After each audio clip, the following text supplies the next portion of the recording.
हुकूमतुनि जी नाअहली हराए ॾींहुं मुल्क में पेट्रोल जी क़ीमतुनि में थींदड़ ॻाटे टोड़ महांगाई ऐं तेज़ी सां मोटरसाइकिल में वधंदड़ LPG सिलेंडर जो इस्तेमालु इंसानी जानियूं दाव ते लॻल। उएं बि जॾहिं का शइ महांगी थी आम माण्हू ऐं मज़दूर तबिके जे पहुच खां परे थींदी आहे त हू उन्हीअ जो मुतबादिल ॻोल्हींदा आहिनि। ऐं हाणे ताज़ो ई पेट्रोल जी क़ीमतुनि में ॻाटे टोड़ इज़ाफ़े खां पोइ आम अवाम पेट्रोल खे छॾे रोज़मर्रा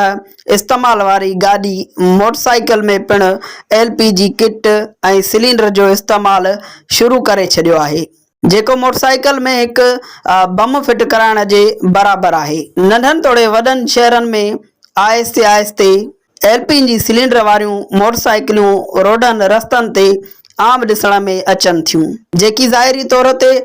ज़रूरु फ़ाइदेमंद ऐं क़ीमत में बि पेट्रोल खां सस्तो सौदो आहे, पर जंहिंजा नतीजा पिणु ख़तरनाक साबित थी सघनि था। छो जो मोटरसाइकिल में आम तौर ते हादसनि थियण जा ख़दशा आम हूंदा आहिनि, पर हाणे मोटरसाइकिल में सिलेंडर जो इस्तेमालु ऐं हादसे जी सूरत में उन्हनि जे फाटण जो ख़दशो उन्हनि हादसनि खे अञा वधीक ख़तरनाक ऐं जानलेवा बणाईंदो ऐं शहर ऐं आसपास जी आबादी में थींदड़ अहिड़ो वाक़ियो हिकु वॾे नुक़सान थियण जो